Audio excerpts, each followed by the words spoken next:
Hello everyone, this is Ankita and welcome to him education. तो friends, हम MCQs discuss कर रहे थे क्लास 8 जियोग्राफी एनसीईआरटी। तो हमने पहले 2 चैप्टर के एमसीक्यूज जो हैं वो मल्टीपल चॉइस क्वेश्चन वो हमने डिस्कस कर लिए हैं। ऑलमोस्ट हमने 50 टू 60 के आसपास जो है 2 चैप्टर्स के एमसीक्यूज डिस्कस किए हैं। आज हम चैप्टर 3 करेंगे जिसका नाम है मिनरल एंड पावर रिसोर्सेज। बाकी के जो चैप्टर है उनको भी हम आगे डिस्कस करेंगे। तो ऑलमोस्ट हम अगर 8th क्लास की बात करें, 8th की ज्योग्राफी की बात करें, तो हम 150 टू 170 के बीच में जो क्वेश्चंस है वो डिस्कस करेंगे। तो मुझे लगता है कि इतने क्वेश्चंस एनफ होंगे किसी एक बुक के लिए और किसी भी एग्जामिनेशन के लिए, क्योंकि हमारी कोशिश यही रहेगी कि हम कंप्लीट जितने भी क्वेश्चन बनते हैं एक चैप्टर से हम उनको डिस्कस करें। तो हम शुरू करते हैं आज की वीडियो और आप भी एवेलुएट कीजिए साथ साथ में कि कितने क्वेश्चन जो हैं वो आपके सही होते हैं। ठीक है, ओके, शुरू करते हैं फर्स्ट क्वेश्चन से। पहला क्वेश्चन है, a naturally occurring substance that has a definite chemical composition is known as. Option है हमारे पास ओर, मिनरल, सॉइल और लैंड। तो यहाँ पे बात करें, ऑप्शन जो होगी option B is the right answer, क्योंकि मिनरल जो है वो it is a natural occurring substance that has a definite chemical composition और कुछ उसकी फिजिकल प्रॉपर्टीज भी होती है। ठीक है, next question is non metallic minerals like limestone, sandstone, marble etcetera are found in. जो भी हमारे पास नॉन मेटालिक मिनरल्स होते हैं, जिनमें जो मेटालिक नहीं होते वो नॉन मेटालिक मिनरल्स। ठीक है, जिनमें मेटालिक प्रॉपर्टीज नहीं होती हम उनको नॉन मेटालिक मिनरल्स कहते हैं। ठीक है, अब इनके जो हमारे पास नॉन मेटेलिक मिनरल्स है जैसे लाइमस्टोन हो गया या सैंडस्टोन हो गया, मार्बल, ये किस तरह की रॉक्स में पाए जाते हैं। ऑप्शन है हमारे पास metamorphic rocks, igneous rocks, sedimentary rocks और वेदर्ड रॉक्स। अब अगर हम यहाँ पे बात करें, थोड़ा सा अगर हम डिस्कस करें कि कितनी तरह की रॉक्स होती हैं, 3 तरह की रॉक्स होती हैं, इग्निशियस रॉक्स, सेडिमेंट्री रॉक्स और मेटामॉर्फिक रॉक्स। अब जो इग्निशियस रॉक्स होती हैं वो किस तरह से बनती है, जो भी हमारे अर्थ के अंदर वॉल्टन मैग्मा है जिसको हम लावा कहते हैं, जब वो अंदर या बाहर आके ठंडा होता है तो उससे इग्निशियस रॉक्स बनती हैं। अब इग्निशियस रॉक्स की जब वेदरिंग होती है, मतलब बारिश की वजह से, पानी की वजह से जब वो टूटती है सेडिमेंट्स में, तो उन सेडिमेंट्स से बनती है सेडिमेंट्री रॉक्स। ठीक है, और जब हम जो सेडिमेंट्री और इग्निशियस रॉक्स है, जब इनको बहुत ज्यादा हाई टेम्परेचर और प्रेशर के अंदर रखते हैं तो बनती है मेटामॉर्फिक रॉक्स। ठीक है, तो अगर हम बात करें लाइमस्टोन, सैंडस्टोन और मार्बल, वो किसके एग्जांपल्स हैं, वो है सेडिमेंट्री रॉक्स के। ठीक है, तो सेडिमेंट्री रॉक्स जो है वहां पे एक और क्वेश्चन यहाँ पे बनता है कि ऐसे क्वेश्चन पूछ सकते हैं कि जो फॉसिल फ्यूल होते हैं वो किस तरह की जो रॉक्स है उनमें पाए जाते हैं। तो वो पाए जाते हैं सेडिमेंट्री रॉक्स में, इग्निशियस रॉक्स में तो वो पॉसिबल नहीं है। ठीक है, अब जो सेडिमेंट्री रॉक्स हैं, हमने पढ़ा कि जब इग्निशियस रॉक्स टूटती हैं, सेडिमेंट्स में टूटती हैं, तो उसके बाद जो है वो कंप्रेशन और एक्सपेंशन से क्या होता है, वो सेडिमेंट्री रॉक्स बनती हैं। तो क्या होता है कि जो भी हमारे पास जब वो टूटी सेडिमेंट्स में, उस वक्त कोई प्लांट, जो प्लांट वेस्ट होता है या जो एनिमल्स मर जाते हैं वो मिट्टी में मिल जाते हैं उसमें, तो उसके अंदर ही क्या होता है, वो उसकी सेडिमेंट्री रॉक्स में ही वो दब जाते हैं। तो उसके बाद वो हजारों सालों का टाइम के बाद क्या होता है, वो फ्यूल में बदल जाते हैं। तो सेडिमेंट्री रॉक्स होती हैं जिसमें फॉसिल फ्यूल होते हैं। Next question is dash is the largest producer of bauxite in the world. Option हमारे पास Africa, Australia, North America and South America. तो इसका जो सही आंसर है वो है Australia. Australia is the largest producer of bauxite in the world. ठीक है, next question is aluminium is obtained from dash. Aluminium जो है कौन से ओर से निकलता है। हमें पता है कि मिनरल जो है वो मिनरल ओर से एक्सट्रैक्ट करना पड़ता है। मिनरल ओर क्या होता है, चट्टान होगी या मिट्टी होगी जिससे हमें मिनरल निकालना है। किस तरह से निकालते हैं, स्मेल्टिंग से। स्मेल्टिंग क्या होती है कि किसी भी चीज को उसके मेल्टिंग पॉइंट से भी ऊपर के टेम्परेचर पे उसको मेल्ट करना, दैट इज कॉल्ड स्मेल्टिंग। तो उससे क्या होता है, स्मेल्टिंग से जो मिनरल है वो मिनरल ओर से अलग हो जाता है। जैसे आयरन को हम आयरन ओर से अलग करते हैं, तो इसी तरह जो एल्यूमिनियम है उसका ओर कौन सा है, कौन से ओर से निकलता है। ऑप्शन है हमारे पास iron ore, bauxite, crude oil और रॉक्स। तो एल्यूमिनियम किससे निकलता है, बॉक्साइट से। ठीक है, option B is the right answer. Next question is which of the following energy can be obtained by building dams at narrow openings of the sea। कि अगर हम जो सी की नैरो ओपनिंग होती है, जहाँ पे हम बोल सकते हैं कि थोड़ा नैरो होता है सी, वहां पे अगर हम डैम्स बनाए तो किस तरह की एनर्जी जनरेट होगी। Geothermal energy, hydel energy, tidal energy और विंड एनर्जी। तो अगर हम सी की बात कर रहे हैं तो ऑब्वियसली कौन सी होगी, टाइडल एनर्जी, क्योंकि वो टाइड से जनरेट होगी। Next question is which of the following is used in computer industry and is obtained from quartz. कौन सा ऐसा नेक्स्ट जो मिनरल्स दे रखे हैं वो अपने और जो क्वार्ट्ज है उसे निकलता है और कंप्यूटर इंडस्ट्री में यूज होता है। ऑप्शन है हमारे पास एल्यूमिनियम, सिलिकॉन और माइका। तो इसका जो सही आंसर है वो है सिलिकॉन। सिलिकॉन जो है वो सबसे ज्यादा कंप्यूटर इंडस्ट्री में यूज होता है and it is obtained from quartz. Next question is China, Malaysia and Indonesia are among the world's leading dash producer. China, Malaysia और इंडोनेशिया जो है सबसे ज्यादा वो किस चीज के प्रोड्यूसर हैं? ऑप्शन है टिन, गोल्ड, सिल्वर और डायमंड। तो सही ऑप्शन है tin. China, Malaysia and Indonesia are among the world's leading tin producers. Next question is dash is a rock deposit that contain enough mineral to make it economically feasible to extract and purify to derive a desired product material. कि इनमें से जो next हमारे पास options दी हैं इनमें से क्या एक रॉक डिपॉजिट है जिसमें मिनरल्स होते हैं? ठीक है, ऑप्शंस हमारे पास कोल, मिनरल, बॉक्साइट और ओर। तो हमने अभी पढ़ा था कि मिनरल्स कहाँ से निकलते हैं? ओर से। तो option D is the right answer. ठीक है, next question is question number 9। Question number 9 है heat energy obtain from the earth is called. जो अर्थ के अंदर से हीट एनर्जी निकलती है उसको क्या कहते हैं? ऑप्शन है हमारे पास solar energy, geothermal energy, hydel energy और टाइडल एनर्जी। तो यहाँ पे जो राइट आंसर होगा वो होगा जियोथर्मल एनर्जी, क्योंकि जियोथर्मल एनर्जी क्या होती है? जब हीट जो है वो अर्थ के अंदर से, हम बोल सकते हैं heat energy obtain from the earth is called the geothermal energy. ठीक है, क्योंकि सोलर एनर्जी हमें मिलती है सन से, हाइडल एनर्जी मिलती है हमें पानी से, और जो टाइडल एनर्जी मिलती है वो सी वेव से। तो जियोथर्मल एनर्जी होती है जो हमें अर्थ के अंदर से मिलती है। कई बार क्या होता है, ये जो हीट एनर्जी है वो अपने आप जो है वो सरफेस के ऊपर आ जाती है in the form of hot springs. आपने सुना होगा, अगर हम इंडिया की बात करें तो हिमाचल प्रदेश के मनाली में जो है हॉट स्प्रिंग्स है, मणिकरण में हॉट स्प्रिंग्स है। ठीक है, अब ये जो एनर्जी है वो पावर जनरेट करने के लिए यूज होती है। ठीक है, अब जियोथर्मल जो एनर्जी जो होती है वो हॉट स्प्रिंग्स के रूप में ही जो है उसकी फॉर्म में ही यूज की जाती है। अब लार्जेस्ट प्रोड्यूसर कौन है जियोथर्मल एनर्जी की? अगर हम इसकी बात करें तो यूएसए जो है वो वर्ल्ड का सबसे बड़ा जियोथर्मल पावर प्लांट, वहां यूएसए में वर्ल्ड के सबसे बड़े जो है जियोथर्मल पावर प्लांट्स हैं। उसके बाद न्यूजीलैंड में और फिलीपींस, ये सारी कंट्रीज बाद में है। पर सबसे अगर पूछते हैं कि which country is the world's largest geothermal power producer, तो उसका जो आंसर जो होगा वो है यूएसए, क्योंकि यूएसए में जो है बहुत ज्यादा हम बोल सकते हैं हॉट स्प्रिंग्स हैं या जियोथर्मल एनर्जी जो है इजीली जनरेट हो जाती है। Next question is dash is the largest producer and exporter of mica in the world. कौन सी ऐसी कंट्री है जहां सबसे ज्यादा माइका प्रोड्यूस भी होता है और एक्सपोर्ट भी होता है?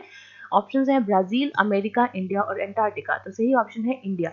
इंडिया में सबसे ज्यादा माइका जो है वो प्रोड्यूस होता है और एक्सपोर्ट भी होता है। Next question is the process of taking out minerals from rock buried under the earth surface is called। कि जो मिनरल्स हैं जो हमें हमें पता है कि रॉक से निकलते हैं वो अर्थ के सरफेस के अंदर दबे हुए हैं, इस चीज को, तो मिनरल्स को बाहर निकालना, इस प्रोसेस को क्या कहते हैं? ऑप्शन है हमारे पास स्क्वायरिंग, ड्रिलिंग, एक्सट्रैक्टिंग और माइनिंग। तो सही आंसर है mining. Mining is the process of taking out minerals from rocks buried under the earth surface. ठीक है, next question is metallic minerals which contain iron is known as dash minerals. Metallic minerals जिनमें iron होता है, हमें पता है कि metallic mineral भी दो तरह के होते हैं, जिनमें आयरन होता है और एक में आयरन नहीं होता। तो जिनमें आयरन होता है उनको हम क्या कहते हैं? Non metallic mineral, power mineral, ferrous mineral और नॉन फेरस। तो सही ऑप्शन है सी, फेरस मिनरल। जिन मेटालिक मिनरल में आयरन होता है उनको फेरस मिनरल बोलते हैं, और जिन मेटालिक मिनरल में आयरन नहीं होता उनको नॉन फेरस मिनरल कहते हैं। Next question is question number 13। Okay, question number 13 है dash is the world's largest producer of diamonds, gold and platinum. कौन सी ऐसी कंट्री है जहां पे सबसे ज्यादा जो है डायमंड, गोल्ड और प्लैटिनम होता है? ऑप्शन है अंटार्कटिका, ऑस्ट्रेलिया, इंडिया और अफ्रीका। तो सही ऑप्शन है डी, अफ्रीका एक ऐसा कॉन्टिनेंट है जहां सबसे ज्यादा जो है वो गोल्ड, डायमंड और प्लैटिनम जो है वो पाया जाता है। Next question is question number 14। Dash can be of black, green, red, yellow और ब्राउन इन कलर। ऐसा कौन सा मिनरल है जो इन सारे कलर्स में हो सकता है? ब्लैक, ग्रीन, रेड, येलो और ब्राउन। ऑप्शन है कॉपर, सिलिकॉन, माइका और एल्यूमिनियम। तो ऑप्शन जो सी है that will be right. Mica can be of black, green, red, yellow और brown in colour. Next question is question number 15। organic waste such as dead plant and animal material, animal dung and kitchen waste can be converted into a gaseous fuel called। कि जो भी हमारे पास organic material होता है, जैसे dead plants हो गए, animal material हो गया, एनिमल डंग हो गया, ये जो भी किचन वेस्ट बच रहा है उससे जो हम उसको जब हम गैसियस फ्यूल में कन्वर्ट करते हैं तो उसको क्या कहते हैं? ऑप्शन है हमारे पास बायोगैस, नेचुरल गैस, सीएनजी और एलपीजी। तो सही ऑप्शन है वो बायोगैस है। ठीक है, next question is dash is found with petroleum deposits and is released when crude oil is brought to the surface। कौन सी जो है यहाँ पे ऑप्शन हमें बतानी है कि कौन सी जो एक तरह से फ्यूल है वो जब हम पेट्रोलियम को जो है निकालते हैं क्रूड ऑयल से तो जनरेट होती है, उस वक्त जो है वो निकलती है, रिलीज होती है। तो ऑप्शन है natural gas, crude oil, hydel energy और बायोगैस। तो सही option is the natural gas. Natural gas is found with petroleum deposits and is released when crude oil is brought to surface, क्योंकि petroleum जो है वो crude oil से निकलता है और जब क्रूड ऑयल को सरफेस पे लाया जाता है उस वक्त जो गैस रिलीज होती है उसको हम कहते हैं नेचुरल गैस। ठीक है, next question is question number 17. Okay. Question number 17 is solar, wind, tidal, geothermal, biogas, atomic energy are the examples of. ये जो सारी एनर्जीज हमने बात की है, solar energy, wind energy, tidal energy, geothermal energy, biogas, atomic energy. अब solar energy सन से मिलती है, विंड एनर्जी विंड से, टाइडल एनर्जी जो सन जो सी वेव्स होती हैं उससे, जियोथर्मल एनर्जी अर्थ के अंदर से निकलती है, बायोगैस जो है जो भी हमने अभी पढ़ा कि जो एनिमल वेस्ट होता है या किचन वेस्ट होता है, डेड प्लांट्स होते हैं उनसे बनती है, और एटॉमिक एनर्जी जो हमारे पास कहाँ से मिलती है, द न्यूक्लियाई ऑफ एटम। ये सारी जो एनर्जीज हैं वो किसके एग्जाम्पल्स हैं? ऑप्शंस हैं नॉन कन्वेंशनल, दूसरा है नॉन कन्वेंशनल, तीसरा है ferrous and the D option is non ferrous. तो जो सही ऑप्शन है वो है non conventional. Non conventional resources of energy जिनको हम बोल सकते हैं जो पारंपरिक नहीं होते, जिनको हम जो है काफी टाइम से यूज नहीं कर रहे हैं, ये शायद हम उनमें से कुछ चीजों को यूज भी नहीं कर रहे हैं जिनको हम आगे जाके यूज कर सकते हैं। Next question is which one of the following is not a characteristics of mineral. अब यहाँ पे कुछ मिनरल की कैरेक्टरिस्टिक्स बताई हुई है, तो हमें बताना है कि इनमें से कौन सी जो है मिनरल की कैरेक्टरिस्टिक नहीं है। ऑप्शंस है they are created by natural process, बिल्कुल सही है, जो मिनरल्स है वो नेचुरल प्रोसेस से ही बनते हैं। They have a definite chemical composition, बिल्कुल जो हमारे पास मिनरल्स हैं उनकी कुछ डेफिनेट केमिकल कंपोजिशन होती है। Next question is they are non exhaustible, तो ये बिल्कुल गलत है।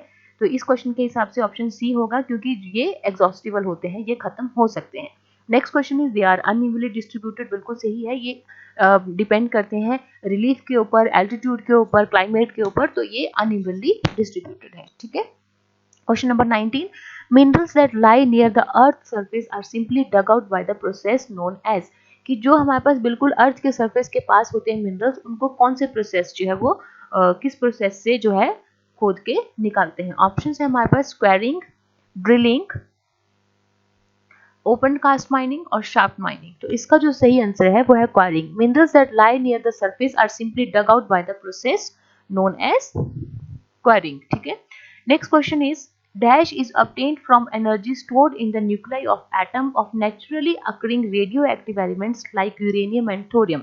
ठीक है, कौन सी एनर्जी जो है वो एटम के न्यूक्लियाई से निकलती है? ऑप्शंस है nuclear power energy, solar energy, tidal energy और विंड एनर्जी। तो सही ऑप्शन है हमारे पास न्यूक्लियर पावर एनर्जी। ठीक है, अगर हम न्यूक्लियर पावर एनर्जी की बात कर रहे हैं, अगर हम थोड़ा सा इसके बारे में और पढ़ें, तो जो न्यूक्लियर पावर एनर्जी होती है हम बोल सकते हैं कि it is obtain from energy stored in the nuclei of atoms of naturally occurring radioactive substance like uranium and thorium. ठीक है, अब होता क्या है, न्यूक्लियर फिजन होती है, न्यूक्लियर रिएक्टर के अंदर न्यूक्लियर फिजन होती है और उसमें से क्या होती है, पावर एमिट होती है। तो जो ग्रेटेस्ट प्रोड्यूसर की अगर हम बात करें, सबसे ज्यादा जो है न्यूक्लियर पावर कहाँ पे प्रोड्यूस होती है, तो वो उसका आंसर है यूएसए एंड यूरोप।